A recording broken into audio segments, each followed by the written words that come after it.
Recently, the Vegan Society adopted revised and extended rules which, among other things, clarify the goal towards which the movement aspires.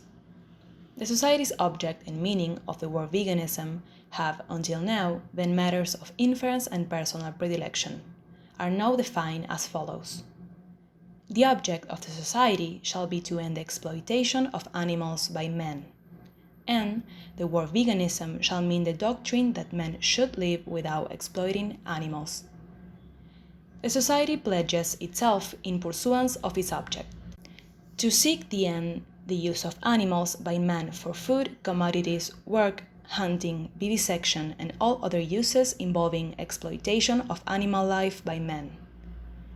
Membership of the Society is available to all who wish to see the object achieved and who undertake to live as closely to the ideal as personal circumstances permit.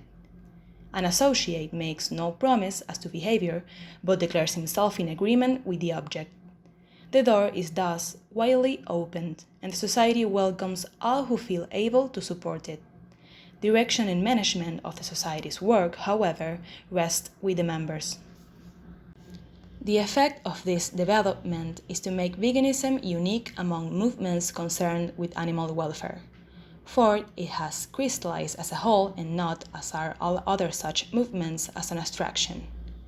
Where every other movement deals with a segment and therefore deals directly with practices rather than with principles, veganism is itself a principle from which certain practices logically flow. If, for example, the vegan principle is applied to diet, it can at once be seen why it must be vegetarian in the strictest sense and why it cannot contain any foods derived from animals. One may become a vegetarian for a variety of reasons: humanitarian, health, or mere preference for such a diet. The principle is a matter of personal feeling and varies accordingly. Veganism, however, is a principle that man has no right to exploit the creatures for his own ends, and no variation occurs. Vegan diet is therefore derived entirely from fruits, nuts, vegetables, grains, and other wholesome non-animal products, and excludes flesh, fish, fowl, eggs, honey, and animal milk and its derivatives.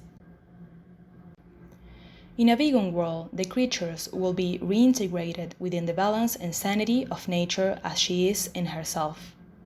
A great and historic wrong, whose effect upon the course of evolution must have been stupendous, will be righted. The idea that his fellow creatures might be used by men for self-interested purposes will be so alien to human thought as to be almost unthinkable.